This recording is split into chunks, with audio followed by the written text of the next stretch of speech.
ये कैसी धार्मिक यात्रा थी जिसमें हथियार लेके वहां पे लोग गए कि ये एक बड़ा हिंसा फैलाने का राजनीतिक कार्यक्रम था। किसान आंदोलन के हमारे धरनों के ऊपर नहीं हमले करने, कभी खालिस्तानी कहते थे, कभी जाटों का कहते थे। खासकर आंदोलनों में एक हमारी और एक उनकी, मुल्क में है आवाज़ें दो, तो जो एक आवाज़ आंदोलन करने वाले लोगों की, मानवता की बात करने वाले लोगों की, एक आवाज़ उन लोगों की जो नफरत का बाजार यहाँ खड़ा करना चाहते हैं। तो उस आवाज़ जय श्री राम का नाम लेते हुए भी शर्म नहीं आती। मतलब वो कह रहे हैं कि मुसलमान छोड़ जाओ, 2 दिन का टाइम, तुम्हारे कोई रेहड़ी जो है वो मुसलमान की नहीं होनी। जो हमारी साझी विरासत तोड़ना चाहता, चाहे वासी के अंदर, हिसार के अंदर या पूरे हरियाणा के अंदर या देश के अंदर, वो नफरत के जो सौदागर हैं उनके खिलाफ आम जनता को। झांसी वो शहर है जहाँ मिर्जा मुनीर बेग और लाला हुक्मचंद जैन साझी शहादत, दोनों की साझी शहादत है। दोस्तों, जनमंच पे एक बार फिर से आपका स्वागत है। और जनमंच पे आज हमारे विशेष मेहमान डॉक्टर इंद्रजीत है। और डॉक्टर इंद्रजीत जो किसान, लंबे समय से किसान आंदोलन में काम करते रहे, हर संयुक्त किसान मोर्चा का जो आंदोलन चला पूरे देश के अंदर, उसमें हरियाणा की तरफ से मुख्य भूमिका निभाने में उनका योगदान रहा है।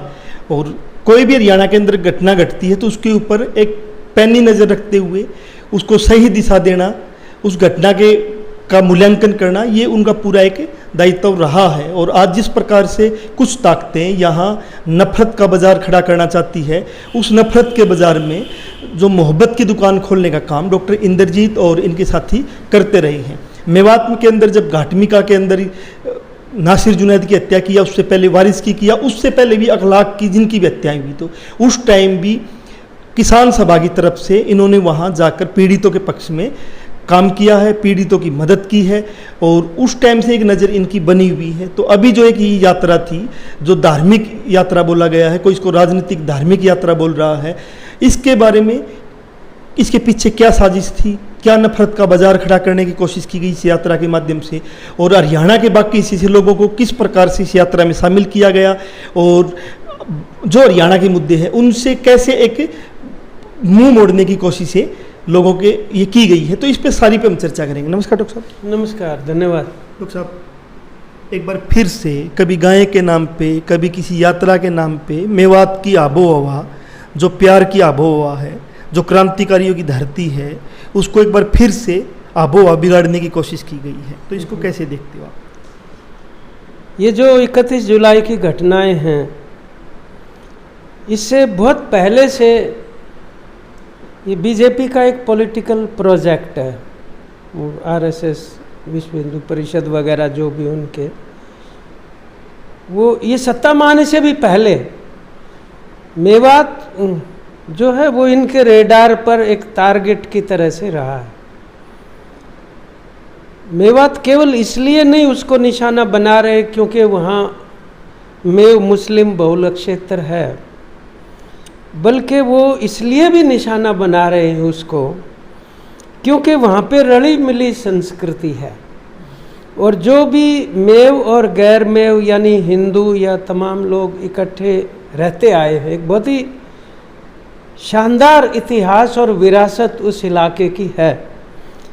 और पूरे देश में अगर आप गौर से देखेंगे, इनको हर उस चीज़ से घृणा है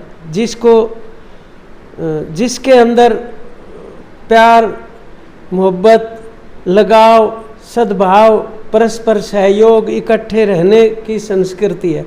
उस हर एक चीज़ से घृणा है इनको, क्योंकि वो इनका जो पॉलिटिकल प्रोजेक्ट है, जिसको वो हिंदुत्व कहते हैं, वो उसके बीच में आड़े आता है। तो हम शुरू से इस चीज़ को देख रहे हैं और ये जो घटित हुआ है ये उसकी परिणति है। इसकी पटकथा बहुत पहले से लिखी हुई है। जो लोग वहाँ आते जाते रहे, हम 50 साल पहले पहली बार मेवात में, हमारे क्लास फेलो थे वहाँ के, यूनिवर्सिटी में पढ़ते थे, तब आना जाना शुरू हुआ था। और तभी से थोड़ा बहुत वहाँ की रुचि लेते हुए उसके इतिहास की जानकारी हुई। तो ये किसी न किसी बहाने से गाय का नाम लेकर अब ये एक छवि बिगाड़ना, मेवात की भी और मेव मुसलमान की भी छवि बिगाड़ के दानवीकरण कर दो उसका, तो उसकी जो भी सुंदरता और जो भी सकारात्मक और अच्छी चीज़ें हैं समाज की, वो ढक जाती हैं उससे। उसके ऊपर कालिस फेरने का काम इनका रहा है। और उसी बैकग्राउंड में, उसी पृष्ठभूमि में ये जो 31 तारीख की कथित धार्मिक यात्रा थी, इसको देखा जाना जरूरी है। ये इसका नाम कुछ भी दे दो, ये धार्मिक नहीं, शुद्ध रूप से एक राजनीतिक उद्देश्य से किया हुआ कार्यक्रम था, जो वहाँ पर बाकायदा हिंसा फैलाने की। और आज हम बात करें तो कोई चीज़ अब किसी से छिपी हुई नहीं है, दरअसल इन्हीं के मुंह से सामने आ गई हैं वो सारी की सारी चीज़ें। ये बात ठीक है कि कोई न कोई वहाँ पर एक निष्पक्ष जांच किया जाना जरूरी है, ताकि इनकी भूमिका जो है वो रेखांकित की जा सके, ऐसे सांप्रदायिक संगठनों की और सरकार और प्रशासन का जो घालमेल है उसके साथ, उसकी की जा सकती है जांच। वो नहीं करवाएंगे, वो करवाएंगे तो झूठी साची, लेकिन नागरिक समाज की तरफ से भी ऐसी जांच हो सकती है। हालांकि जो कुछ भी सच्चाई है वो आज सामने आ चुकी। आप बीजेपी के ही नेताओं के, मुख्यमंत्री से शुरू करके और प्रशासन के लोगों का आचरण आप देखेंगे तो बाकायदा उससे ये प्रमाणित हो गया कि ये एक बड़ा हिंसा फैलाने का राजनीतिक कार्यक्रम था, क्योंकि आने वाले चुनाव के लिए ये इस प्रकार का एक ध्रुवीकरण करना चाहते हैं। पाड़ेबंदी कहते हैं ना, धार्मिक आधार पे भी हो सकती है और जातीय आधार पे भी हो सकती है, वो ध्रुवीकरण कर दो। ये पहले से एक प्रोजेक्ट है। आज जो सत्ता में बैठे हैं ना ये देश में, वो भी इसी प्रोजेक्ट की एक तरह से बैसाखी पर चढ़कर वो बैठे हैं, तो कोई अतिशयोक्ति नहीं अगर ये कहा जाए तो। अब ये शुरू से करते रहे, कितनी बार आप इसी रूप में वहाँ पे जाते रहे। और आज बड़े अफसोस की बात है कि हमारा हरियाणा प्रदेश का जो है नाम वो इस तरीके से बदनाम करने की ये कोशिश हुई। सौभाग्य से इस बार लोग इस खेल को समझ गए हैं कि ये करवाया वो षड्यंत्र है, क्योंकि इनका अपना, अब ये बहुत सारी चीज़ें छिपा के नहीं करते। खास बात ये है, जैसे इन्हीं के सांसद है गुड़गांव से राव इंद्रजीत, उसने बयान दिया है। मैं उस पर आ रहा हूँ। इन्हीं के सिटिंग एमपी हैं और उसी इलाके के एमपी हैं। उन्होंने खुद ये कहा है कि ये कैसी धार्मिक यात्रा थी जिसमें हथियार लेके वहाँ पे लोग गए। उन्होंने ये बोल दिया। यहाँ के जो गृह मंत्री हैं वो ये कह रहे हैं कि हमारे पास कोई इंटेलिजेंस का इनपुट नहीं था, मतलब वहाँ से किसी भी प्रकार की कोई खुफिया एजेंसियों ने उनको सूचना नहीं दी। अब इसमें भी बहुत गहरा अर्थ हो सकता है जिसको वो छिपा रहे हैं। आपको पता है कि सीआईडी का महकमा गृह मंत्री के पास नहीं है, वो मुख्यमंत्री के पास है। तो जब वो ऐसा कह रहे हैं कि हमारे पास सीआईडी का कोई इंटेलिजेंस इनपुट नहीं आया, तो वो किसको कटघरे में खड़ा करना चाहते, इस बात पे बहुत विवाद हुआ था जब मंत्रिमंडल का गठन होने लगा। और ये अनिल विज साहब ये नाराज हो गए थे कि हम ज्वाइन नहीं ले पोर्टफोलियो। अनिल विज का साफ साफ मुख्यमंत्री को और सीआईडी महकमे को कटघरे में खड़ा कर रहे हो। मतलब साफ साफ नहीं तो समझने वाले तो लेकिन समझ ही सकते हैं, परंतु ऐसा नहीं है कि वो बहुत कोई अच्छी भावना के साथ ये बात कह रहे हैं।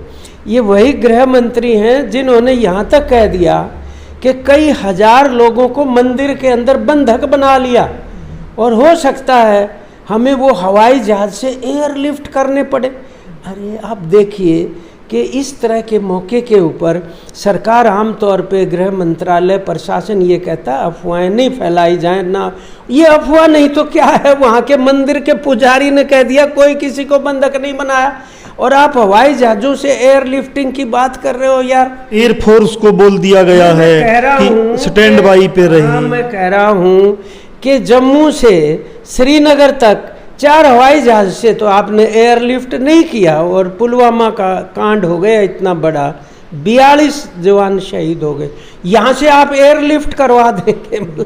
एक ऐसा वातावरण पैदा करना जैसे वहाँ कोई बहुत ही दुश्मन जैसे कोई देश के साथ झगड़ा और उन्होंने घेराबंदी कर, इस किस्म की बातें यार करना कितनी बचकाना और ख़तरनाक काम है, ये नहीं करना चाहिए। तो वो खुद का ही दिवालिया इस तरीके से। लेकिन जो मुख्यमंत्री जी भी देखो वो कोई पहली बार थोड़ा उन्होंने ये कहा कि भाई नहीं मनु मानेसर ऐसा कुछ उसका नहीं था कि भाई लोग इकट्ठे हो जाए।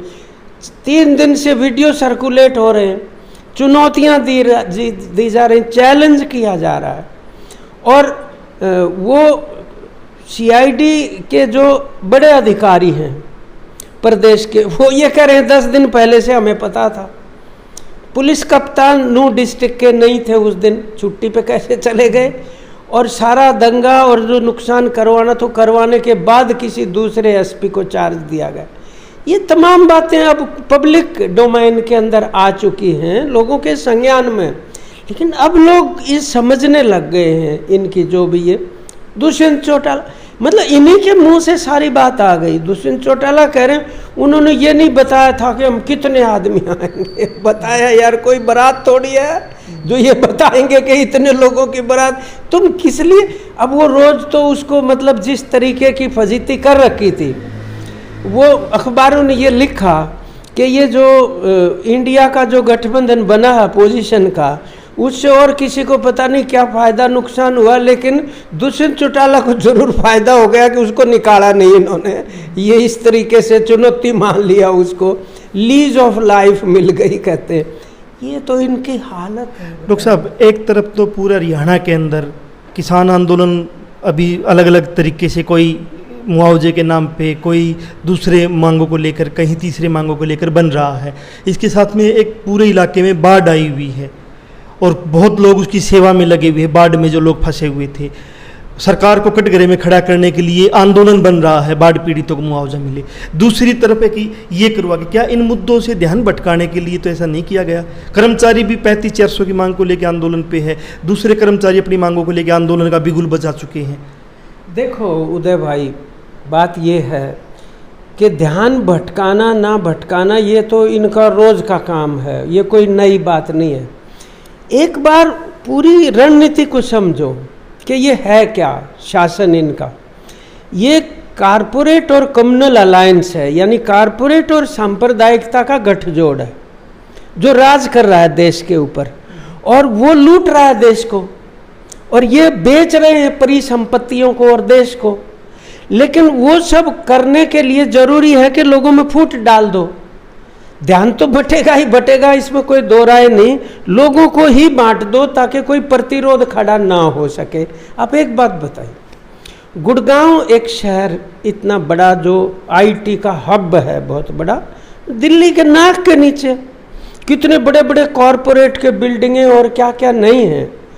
उधर इस प्रकार की बातें करना ले जाके कि भाई मस्जिद को आग लगा दी, इमाम की हत्या कर दी, वहाँ पे कहीं पे मतलब रेहड़ी और झोंपड़ियाँ झुग्गियाँ वो फूंक दी, इस तरीके से। ये कोई आज से नहीं, वो नवाज के सवाल को मुद्दा बना के उकसा रहे हैं। वहाँ पे प्रशासन ने कभी उनको रोकने की कोशिश नहीं की। ये बात एक रणनीति के तहत है। जहाँ तक मतलब किसान आंदोलन का सवाल है, आप देखिए कि वो 3 काले कानून बाकायदा कृषि क्षेत्र को कॉरपोरेट के हाथ में सौंपने के लिए एक रास्ता खोल रहा था। ये तो शुक्र है कि देश की जनता और किसान आंदोलन इतना मजबूती से खड़ा हो गया। ये जो सुनहरा बॉर्डर है हरियाणा और राजस्थान का बॉर्डर, मेवात में बहुत बड़ा धरना चला वहाँ, जैसे हमारा टीकरी और सिंगू बॉर्डर वगैरह वो चलता था, शाहजहांपुर वगैरह का, ऐसा ही धरना बड़ा। मेवात की बहुत बड़ी भागीदारी वहाँ रही, बहुत बड़ी भागीदारी। वो किसान हैं, पशुपालक हैं।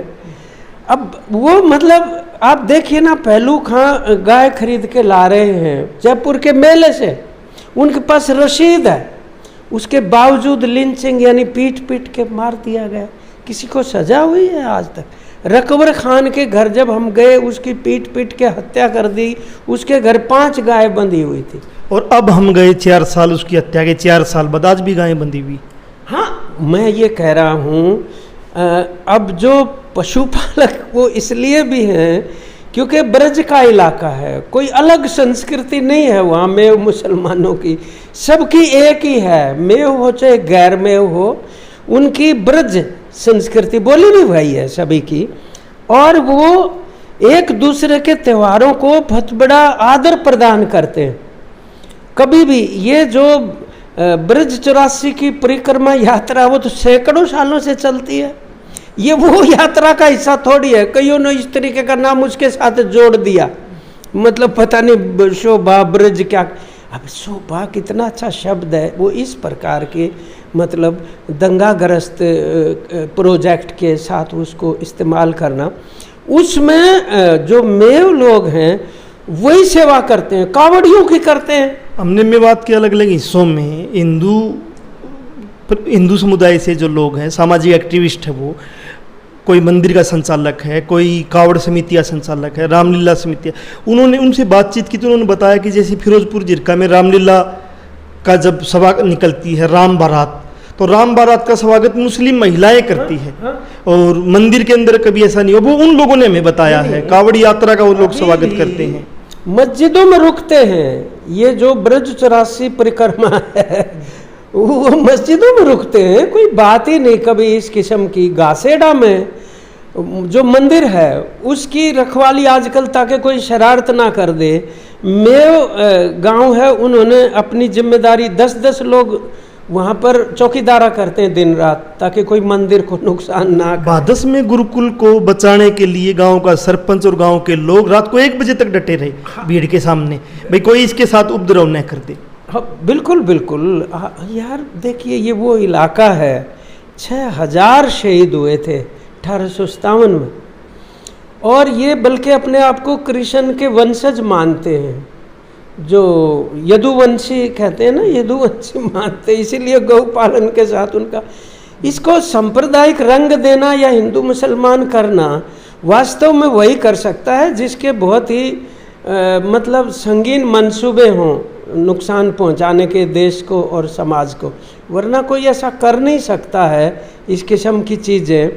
वहाँ मैं आपको बताऊं, पिछली बार जब गए थे उस टाइम पर लोग हमें मिले, ये जो घाटमी का गांव है जुनैद और नासिर का, उस गांव में हम बैठे थे जब इनके घर शोक प्रकट करने गए, तो सरपंच आ गए वहाँ पे। सरपंच ने कहा कि हमारे केवल 2-3 घर हैं बनिया बिरादरी के, और मेरे को 10 साल से सरपंच बनाते हैं, ये ओवरवेलमिंग मेजॉरिटी, कितनी 10 गांव बताए उन्होंने नाम लेके, जहाँ 5-5, 10-10 घर जो हैं वो हिंदुओं के हैं, बाकी सारी मतलब जनसंख्या गांव के अंदर वो मेव मुस्लिम की है, और उनको सरपंच बनाते हैं वो। बिल्कुल, अब वहाँ के लोग नहीं थे इसमें शामिल, मैं आपको बता रहा हूँ, यानी बाहर से यूपी राजस्थान से तो लाए ही होंगे। मेरे को हैरानी हो रही है अब कि कोई सिरसा से, कोई करनाल से जा के प्रेस को बता रहे हैं हम किस तरह बच के आए। डॉक्टर साहब, हिसार से जो लोग वहाँ गए हैं, विश्व हिंदू परिषद का जो वहाँ का नेता है वो कह रहा है कि हम अपनी बंदूक लेके गए हैं लाइसेंस की, और हमने फायरिंग की है, वो स्वीकार रहा है, और फिर भी प्रशासन को गिरफ्तार नहीं कर रहा। वो जो गाड़ियाँ वहाँ पे नुकसान हुआ उसको देखिए, वो जरूर जांच का विषय, जिसने भी किया वो सज़ा जरूर मिलनी चाहिए। हम कह रहे हैं कि जो कसूरवार है उसको छोड़े नहीं, और बेकसूर है उसको छेड़े नहीं, इस नीति से बेशक, वरना अब सरकार लेकिन जो मीडिया के सामने स्वीकार रहा है कि हमने फायरिंग की है, कह रहा हूँ स्वीकारना क्या, अभी हाँसी में जुलूस निकाला गया, सरेआम बहुत ही ज़्यादा घातक मतलब नारे लगा रहे हिंसा फैलाने के, माइक लगा के, कोई संज्ञान नहीं ले रहा। वो मतलब जय श्री राम का नाम लेते हुए भी शर्म नहीं आती, मतलब वो कह रहे हैं कि मुसलमान छोड़ जाओ, 2 दिन का टाइम तुम्हारे, कोई रेहड़ी जो है वो मुसलमान की नहीं होनी। ये हाँसी वो शहर है जहाँ मिर्जा मुनीर बेद और लाला हुक्मचंद जैन सांझी शहादत, दोनों की सांझी शहादत है, इकट्ठे फांसी पे चढ़े। वो शानदार विरासत है लाल सड़क की 1857 की, आज उसके ऊपर इस तरीके से पलीता लगाना। देखिए बात यह है कि हम प्रशासन से तो अपनी जगह शिकायत है और उनको एक्ट करना पड़ेगा। लेकिन डॉक्टर साहब, उसी शहर के अंदर 50 से 60-70 किसान इकट्ठा होके उन नफरतियों के खिलाफ एसपी से मिलते हैं, अमन की बात करते हैं। ये मैं जो कह रहा हूँ यही कहने जा रहा था कि अब ये जिम्मेदारी नागरिकों की है, क्योंकि ये जो शानदार विरासत है एकता की, इसको बचाए रखना कोई प्रशासन या भारतीय जनता पार्टी को क्या मतलब। ये लोगों को सोचना पड़ेगा कि उनके ऊपर चुनौती है। तो मैं जो लूट और फूट की बात कर रहा था, किसान आंदोलन ने ही सीखा ये। और आज खुशी की बात है कि संयुक्त किसान मोर्चे ने यानी सर्वसम्मति से इसकी निंदा की है, प्रेस नोट जारी किया है और वो कार्यक्रम लेंगे अभी हाथ में इस प्रकार की एकता की सद्भाव की पंचायतें करेंगे और सभी जगह से बोल रहे हैं। यही एक सकारात्मक चीज़ है। मुझे लगता है कि जिस डर की वजह से बीजेपी ने ये करवाया था कि भी बेरोजगारी है, महंगाई है, बदअमनी है, कोई कानून व्यवस्था नहीं बची हुई है यहाँ पर, उससे ध्यान हटाने के लिए जो किया, लेकिन सबसे बड़ा अब उनके लिए बदकिस्मती ये है कि लोग इसको समझ गए कि खेल है इनका। चुनाव के नज़दीक करते ही हैं, चुनाव के नज़दीक है और राजस्थान का तो चुनाव सिर पे है, तो उसको तो तुरंत तौर पर तो वहीं इस्तेमाल करना चाहते हैं वो चुनाव के अंदर, लेकिन अब वो समझ गए। डॉक्टर साहब, मेरा आखिरी सवाल है कि एक मैं गाना सुनता रहा हूँ खासकर आंदोलनों में, एक हमारी और एक उनकी, मुल्क में है आवाज़ें दो। तो जो एक आवाज़ आंदोलन करने वाले लोगों की, मानवता की बात करने वाले लोगों की, एक आवाज़ उन लोगों की जो नफरत का बाजार यहाँ खड़ा करना चाहते हैं, तो उस आवाज़ के बारे में जानना चाहता हूँ कि वो आवाज़ उनकी कौन सी है, उसमें कौन लोग हैं और इसमें कौन लोग हैं। देखिए ये क्योंकि इन्होंने ना बहुत सालों से इस तरीके से एक नफ़रत फैलाने का काम बिल्कुल नीचे किया है। अब गुड़गांव जैसे शहर में देखो ना, वहाँ के अल्पसंख्यक जो प्रवासी मजदूर हैं वो अब इतने भय में हैं कि वो छोड़ के जा रहे हैं। और यही मोनू मानेसर है जो पंचायत करके 2 साल पहले इसने कहा था कि मुसलमान मजदूर को या मुसलमान को कोई भी दुकानदार सामान नहीं देगा, कमरा नहीं देगा, और आज दोबारा से उनको छोड़ने पे मजबूर किया जा रहा है।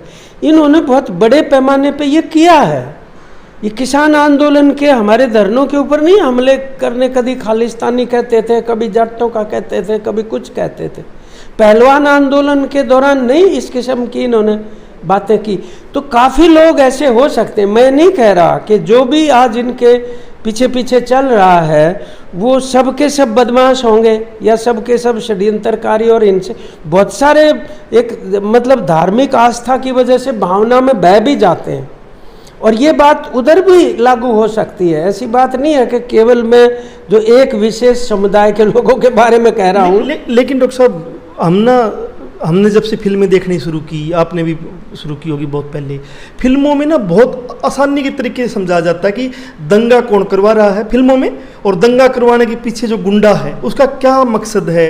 वो चुनाव के टाइम करवाता है, फिर वोट ले लेता है। नायक फिल्म तो बड़ी पॉपुलर रही, उसके बाद भी लोग इन दंगों में शामिल हो जाते हैं। ये वो वाली फिल्में हैं जो आपा ने देखी हैं और आपा पसंद करते हैं। इससे बिल्कुल उल्टी फिल्में भी तो कितनी बन रही है जो यही लोग बनवा रहे हैं, एक के बाद एक। ये कश्मीर फाइल क्या थी, और मतलब देखो ना, कभी गुजरात फाइल तो नहीं बनवाई, मणिपुर फाइल तो नहीं बनवाई, केरला स्टोरी क्या थी। अब तो वो फिल्में भी ऐसी बनाने लग गए, बहुत बड़े पैमाने पे वो काम कर रहे हैं। और अब लोगों को ये ज़रूर सोचना पड़ेगा, जो मैंने कहा लूट और फूट, अगर लूट को बचाना है, इन नीतियों को बदल के अगर रोजगार की नीतियाँ, आजीविका देने की, खेत मजदूर को, किसान को, महिलाओं को, पढ़े लिखे युवक युवतियाँ बेरोजगार घूम रहे हैं, लाखों की संख्या में, हरियाणा टॉप पर है। आप बताइए ना कि भाई उनके लिए नीतियों को बदलने की जो लड़ाई है, वो लड़ाई तो लड़नी पड़ेगी, और लड़नी पड़ेगी तो ये जो लूट कर रहे हैं वो रोकनी जरूरी है, और साथ के साथ फूट से बचना जरूरी है।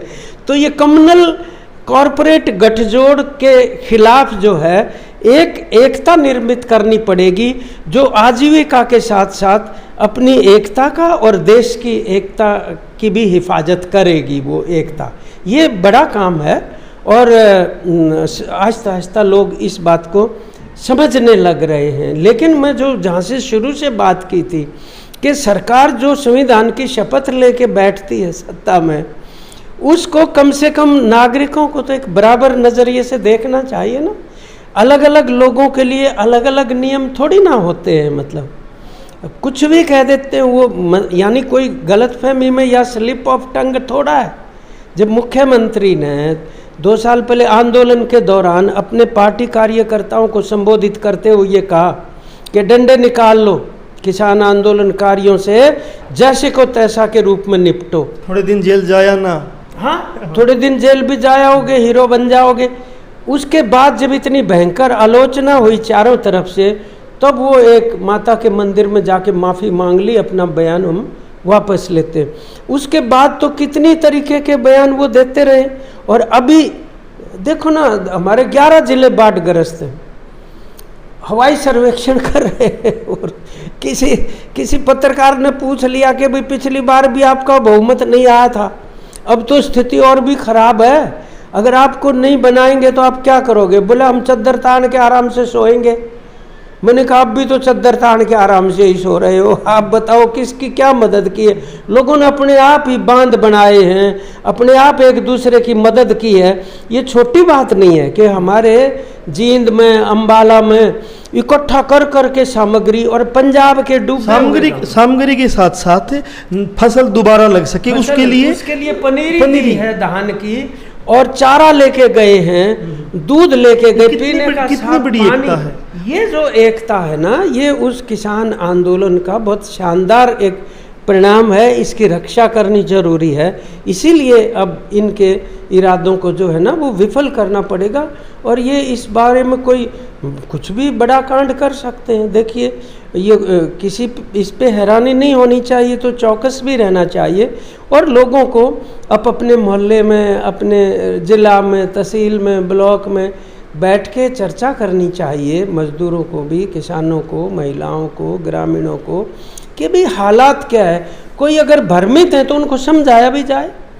और इसके अंदर कितना बड़ा दाव पे लगा हुआ है, आप ये देखिए ना कि भाई देश का और हमारे प्रदेश का, उसको एक अच्छा संदेश हरियाणा से जाना चाहिए।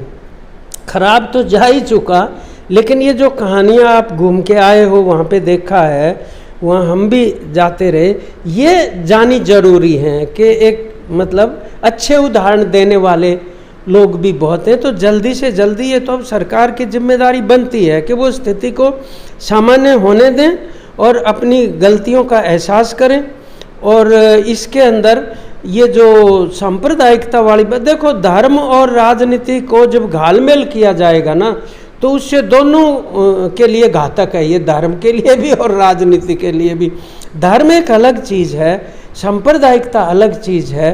कोई भी सांप्रदायिकता, कट्टरता कह लो, वो जिस भी धर्म के नाम से कट्टरता कर रही है, सबसे पहला दुश्मन उस धर्म के वही लोग हैं। उसी धर्म को नुकसान सबसे ज़्यादा करते हैं, चाहे कोई भी हुआ। तो अगर वो हिंदू की मान लो कट्टरता की या हिंदू खतरे में बात करते हैं, तो ये खुद हिंदुओं को समझना पड़ेगा कि ये हमारे धर्म का नुकसान कर रहे हैं। इसी प्रकार से जो इस्लाम है या सिख धर्म है या कोई भी, उनको ये नतीजा निकालना जरूरी है। मतलब कि तो ये एक स्थिति है जिसमें हमारे सामने एक बहुपक्षीय चुनौती है। तो इकट्ठे होके और सभी दृष्टिकोणों से इसके खिलाफ जो है एक सतत संघर्ष हमें करना पड़ेगा। उसमें आर्थिक भी है, उसमें सामाजिक भी है, उसमें ये जो धार्मिक जो सवाल हैं इनके ऊपर भी एक दृष्टि लोगों के सामने ले जाने की जरूरत। अब मान लो वो जय श्री राम कोई कहता है, तो देखिए मतलब जो भी कुछ लोगों की आस्था है राम में, ऐसे नहीं होना चाहिए। या मान लो बजरंग बली की नाम, अब हनुमान को लोग एक आस्था की दृष्टि से देखते हैं, और ये जो कर्मकांड कर रहे हैं, क्रियाकलाप, इनका क्या ताल्लुक है? तो इससे क्या मतलब मैं उसी में के भक्तों को आहत नहीं पहुंचना चाहिए। मैं उसी में जोड़ा डॉक्टर साहब। अपने हरियाणा के इलाके में सुबह उठते ही कोई मिलता है, कब जब भी मिलता है हम राम राम बोलते हैं। और यूपी में जय सिया राम, वो सिया राम बोलते थे। और बिहार में सीताराम ऐसे बोलते हैं, अलग अलग वो है। सीता और का वो- नाम बल्कि हाँ, पहले पहले आता है और वो बहुत प्यार से बोलते हैं। लेकिन अब जैसे कोई जय सिया राम बोलता तो लगता है ये ना नफरती गैंग का। नहीं, वो ऐसा इन्होंने सिया राम को, एक मैं जय बता श्री रहा राम हूं ना को। कि उन्होंने खुद ही, अब ये उनकी एक तरीके से लोगों को ये भी देखना चाहिए कि ये लोग जो ऐसा बोलते हैं वो कौन है और राम राम करने वाले कौन है, जो लोगों को आदर सत्कार के रूप में जो करते हैं। हमारे यहाँ तो गांव में राम राम ताऊ, राम राम ताई, इस तरीके से वो आशीर्वाद देते हैं। एक तो वो है जो सद्भाव की और मतलब सम्मान देने की बात है और आशीर्वाद प्राप्त करने की, और एक इनका आचरण है। दोनों में दिन रात का अंतर है और ये फ़र्क करना जरूरी है आज के दौर में। तो नफरत के बाज़ार में मोहब्बत की दुकान खोली जाए और एक हमारी और एक उनकी मुल्क में आवाज़ें दो। सीधी सीधी आवाज़ जो है वो आम लोगों को भी पहचाननी पड़ेगी कि एक आवाज़ है आपके जो आपके मुद्दे हैं, शिक्षा, स्वास्थ्य है, रोज़गार, आपकी खेती, आपकी नस्ल बचाने के लिए कोई आवाज़ उठती है, उसके लिए वो लोग लड़ते हैं। और एक आवाज़ है आपको उन आपके जन मुद्दों से दूर ले जाकर आपको धर्म के नाम पे, जाति के नाम पे, इलाके के नाम पे आपकी गोलबंदी करके दूसरे लोगों के साथ, आपके पड़ोसी के साथ लड़वाने की। और जो हमारी साझी विरासत तोड़ना चाहता, चाहे वासी के अंदर, हिसार के अंदर या पूरे हरियाणा के अंदर या देश के अंदर, वो नफरत के जो सौदागर हैं उनके खिलाफ आम जनता को ही लड़ना पड़ेगा। और जो सरकार है इसको जनता के बीच में जाना है, जनता के बीच में इसमें बात करनी है। ऐसा तो है नहीं कि ऑफिस में बैठेंगे वोट मिल जाएंगे। जब जनता के बीच में जाएंगे तो जो लोग हैं जिन्होंने मोहब्बत की दुकान खोलनी है वो नफरत के सौदागरों का जवाब देंगे। जनमंच के साथ आप बने हुए थे, नई अपडेट के साथ फिर हाजिर होंगे। डॉक्टर साहब हमारे साथ जुड़े, आपका बहुत बहुत आपका भी बहुत बहुत उदय भाई धन्यवाद, और सभी दर्शकों का भी मेहरबानी।